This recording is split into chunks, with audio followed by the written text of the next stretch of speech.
రామోజీరావు గారి గురించి అందరూ చెప్పిన దానికంటే కూడా నాకు నా పర్స్పెక్టివ్లో, నా అనుభవంలో నేను చూసిన రామోజీరావు గారిని మీ కొద్ది సంఘటనలు పంచుకుంటాను.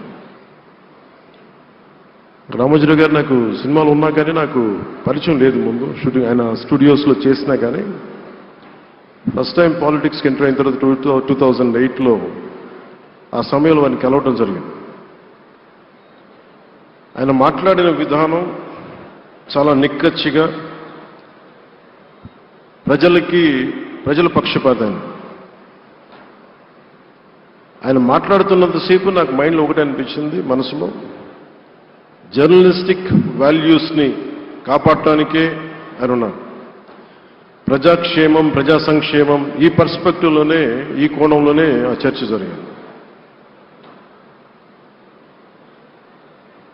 నన్ను ఒకే ఒకసారి ఆయన 2019లో ఒక లంచ్కి ఆహ్వానించారు వారి కుటుంబ సభ్యులతోటి. ఆ రోజు ఆయన మాట్లాడింది దేశ పరిస్థితులు, ముఖ్యంగా పత్రికా స్వేచ్ఛ గురించి, పత్రికా రంగం ఎంత కీలకమైంది. ఆయన ఎప్పుడూ కాంప్రమైజ్ అవ్వలేదు.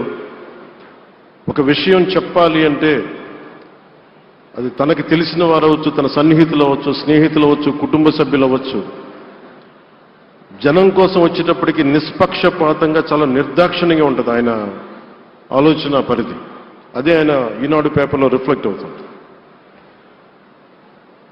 నేను చాలాసార్లు అనుకునేవాడిని, ఒక వ్యక్తికి ఇంత, ఆయన ఆ రోజు లంచ్ తర్వాత కూర్చున్నప్పుడు ఆయన మాట్లాడుతుంటే ఆయన వేదనని నేను చూశాను. ఆయన నలిగిపోతున్నారు. నిజంగా పత్రికా స్వేచ్ఛ ఎంత అవసరం దేశానికి, ప్రజాస్వామ్యానికి ఎంత కీలకమైంది, అది ఆయన చెప్తుంటే ఆయన ఆవేదన నాకు అర్థమైంది. అలాంటి వ్యక్తి మీద ఎన్ని రకాల ఇబ్బందులు పెట్టారో మనందరికీ తెలుసు. ఒక పేపర్ ఒక్కటే నడపటం చాలా అది కష్టసాధ్యమైంది. కానీ దాంతోపాటు ఆయనకి నష్టపోవడానికి, జనరల్గా అలాంటి విలువలు, కమిట్మెంట్ ఉన్నవాళ్ళు మిగతా వ్యాపారాలు అంటే ఆయన్ని అన్ని రకాలుగా దాడులు చేయడానికి చాలా తేలిక. అలాంటి దాడుల్ని తట్టుకుంటూ యాజ్ ఎ జర్నలిస్ట్ ఆయన అన్కాంప్రమైజింగ్ యాటిట్యూడ్, అన్కాంప్రమైజింగ్ వాలర్, అవన్నీ ఆయన్ని నాకు చూస్తే చాలా చాలా ఆనందం వేస్తుంది. ఆయన ఒకటే చెప్పారు నాకు, your upcoming political leader, I wish you all the best. నీ జీవితంలో నువ్వు కాంప్రమైజ్ అవ్వకు, what ever you believe in, నువ్వు ఏదైతే నమ్ముతావో దాన్ని త్రికరణ శుద్ధిగా చేయని చెప్పి ఆయన చెప్పింది నేను ఈ రోజుకి మర్చిపోలేను. అలాంటి మహానుభావుడు సంస్మరణ సభకి నేను ఈరోజు ఇక్కడికి రావటం ఆంధ్రప్రదేశ్ ప్రభుత్వం భాగంగా నాకు నిజంగా చాలా ఆనందంగా ఉంది. రైట్ టు ఇన్ఫర్మేషన్ యాక్ట్ దారిలో చూస్తూ ఉంటే ఇందాక ఎగ్జిబిషన్లో 2008 రైట్ టు ఇన్ఫర్మేషన్ యాక్ట్లో ప్రజలకు ప్రతిదీ తెలియాలి, ప్రభుత్వంలో ఏం జరుగుతుంది, ప్రభుత్వం ఏం తీరుతలు ఎలా ఉంది అని. దానికోసం ఆయన అందరినీ కలిపి ఆంధ్రప్రదేశ్లో, ప్రత్యేకించి ఉమ్మడి ఆంధ్రప్రదేశ్లో ఆయన ఒక ఉద్యమకర్తగా కూడా వ్యవహరించారు.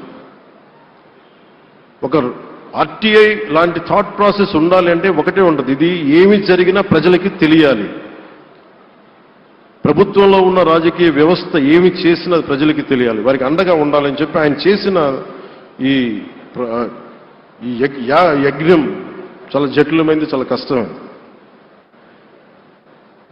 పత్రికా రంగంలో విస్తరించిందే కాకుండా సినిమా నిర్మాణ రంగంలో కానీ, స్టూడియోస్ కానీ, హోటలియర్గా కానీ ఇవన్నీ చాలా చేసి ఉండొచ్చు. కానీ ఆయన క్రక్స్ ఆఫ్ రామోజీరావు గారిది మోస్ట్ ఇన్స్పిరేషనల్ జర్నలిస్ట్. ఇందాక కొల్లూరు పార్థసారథి గారు చెప్పిన, ఇందాక అమరావతి నుంచి నాయ ఎమ్మెల్యే గారు మాట్లాడినా కానీ, పార్థసారథి గారు చెప్పినా కానీ ఆయనకి ఖచ్చితంగా ఒక విగ్రహం పెట్టాలని. ఎందుకంటే జర్నలిస్ట్ విలువల్ని కాపాడి ఎన్ని ఆయన ఎందుకు ఇన్స్పిరేషన్ అంటే, ఒక జర్నలిస్ట్గా ఉండటం వేరు, ఒక పత్రికాధిపతిగా ఉండి అన్ని ఒడిదుడుకులు ఎదుర్కొని ఆయన కుటుంబాన్నంతా బెదిరించినా కానీ, ఏమి చేసినా కానీ జనరల్గా కుటుంబ సభ్యులు కష్టం వస్తే నలిగిపోతాం. కానీ అది కూడా దాటుకొని నేను నా జర్నలిస్ట్ వాల్యూస్ నేను కాంప్రమైజ్ అవ్వను, ఏదైతే జరగనని చెప్పి ఆయన కూర్చోబెట్టి at the cost of his family members also he vent ahead and uphold the journalistic values. వారికి దానికి చాలా చాలా సాహసంగా నాకు చాలా ఆనందం వేసింది. ఆయన ఆఖర్లు ఎలక్షన్ రిజల్ట్స్ వస్తాయి, ఎప్పుడు వస్తాయి వీటన్నిటి అనుకున్న టైంలో నేను ఒకటి అనుకున్నాను, ఆయన ఆరోగ్యం క్షీణిస్తూ ఉంది, బాగుండు, ఆయన ఈ విజయ వార్త వింటారా లేదా అనేది నేను ఒకటి ఆలోచిస్తూ ఉన్నాను. సో నేను శ్రీమతి శైలజా కిరణ్ గారిని, సుమన్ గారిని, శ్రీమతి విజయశ్రీ గారిని అడిగినప్పుడు నేను ఒకటి అడిగాను, ఆయన విన్నారా అండి, ఆయనకి మాటలు వినిపించినాయా?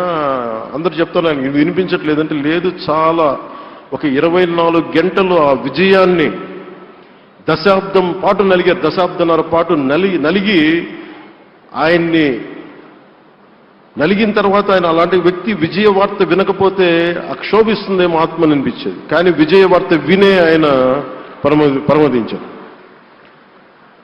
అందుకు నాకు చాలా ఒక తృప్తినిచ్చింది. అలాంటి మహానుభావులకి నా నివాళులు అర్పిస్తూ ఆయన నుంచి ఎవరైనా నేర్చుకోవాల్సింది, ప్రజాస్వామ్యాన్ని పరిరక్షించడానికి ఎవరి స్థాయిల్లో, ఒక పత్రికాధిపతిగా కావచ్చు, ఎవరు ఏ స్థాయిలో ఉన్నా దాన్ని మనం కాపాడాల్సిన అవసరం ఉంది. అలాగే ఆయన జర్నలిస్టిక్ వారసత్వ ప్రవాహం అంటే ఉదాహరణకి ఈనాడు, ఈటీవీ తాలూకు ప్రజెంటేషన్ ఆఫ్ న్యూస్ చాలా న్యూట్రల్గా, అన్బయాస్డ్గా ఉండదు. ఏదైనా విషయం చెప్పేటప్పుడు నా గురించి ఎంత రాస్తారో, నన్ను తిట్టాలనుకున్నప్పుడు అంతే తిడతారు. అంటే నువ్వు చేసే పనిని బట్టే గుర్తిస్తారు తప్ప నాకు తెలుసు కదా అని చెప్పి మళ్ళీ దానికి ఫేవరెటిజం ఉండదు. అది తెలుగుదేశం పార్టీ కావచ్చు, ఇంకొక పార్టీ కావచ్చు, కాంగ్రెస్ కూడా కావచ్చు. కాంగ్రెస్ చేస్తే కాంగ్రెస్ని ఆయన్ని పైకెత్తిన సందర్భాలు ఉన్నాయి. అలాగే ఏ పార్టీ తప్పులు చేసి నచ్చని ప్రజలకి ఇబ్బందికరమైన సంఘటనలు జరిగినప్పుడు ఏం మాత్రం వెనకాడకుండా ఫ్రంట్ పేజీలు వేసేవాడు. ఫ్రంట్ పేజీలో మరీ చాలా బలంగా చేసేవాడు. సో అందుకే నాకు అనిపించింది, ఒక జర్నలిస్టిక్ వాల్యూస్, ఆయన తాలూకు వారసత్వ ప్రవాహం ప్రతి జర్నలిస్టు పుణికిపుచ్చుకోవాలి, అది తీసుకోవాలి. ఒక నది ఒక ప్రవాహం వెళ్తున్నప్పుడు మన స్థాయి, అది నువ్వు ఒక చిన్న బకెట్తో తీసుకుంటావు, చెంబుతో తీసుకుంటావు, ప్రవాహంలో నీళ్లు అన్నట్టుగా రామోజీరావు గారి జర్నలిస్టిక్ వారసత్వ ప్రవాహాన్ని మనం ఎంత తీసుకుంటాం అనేది మన స్థాయిని బట్టి ఉంటుంది. అది ఒక మోటార్ వేసి ఒక ట్యూబ్ మనకి పైప్లో తోడుకునేలాగా ఉండొచ్చు, లేదంటే నా స్థాయి ఇంతే అంటే కూర్చోబెట్టి ఒక చెంబుతో తోడుకోవచ్చు. అలాంటి అపరిమితమైన ప్రవాహం, ఆగని ప్రవాహం, ఉధృతమైన రామోజీరావు గారి జర్నలిస్ట్ వారసత్వ ప్రవాహం ఈ రాష్ట్ర ప్రజలందరూ కూడా, తెలుగు ప్రజలందరూ కూడా దాని నుంచి మనకి ఒక స్ఫూర్తిని తీసుకోవాలని మనస్ఫూర్తిగా కోరుకుంటూ, నాకు అవకాశాన్ని ఇచ్చిన నా సహచర మంత్రివర్యులందరికీ, ఇక్కడికి వచ్చిన ప్రత్యేక ఆహ్వానితులుగా వచ్చిన జర్నలిస్ట్ పెద్దలందరికీ, పత్రికా ప్రతినిధులందరికీ, ఇక్కడికి వచ్చిన అతిథులందరికీ, విశిష్ట అతిథులందరికీ ప్రత్యేకమైన ధన్యవాదాలు తెలియజేసుకుంటూ, కృతజ్ఞతలు తెలియజేసుకుంటూ సెలవు తీసుకున్నాను. జై హింద్.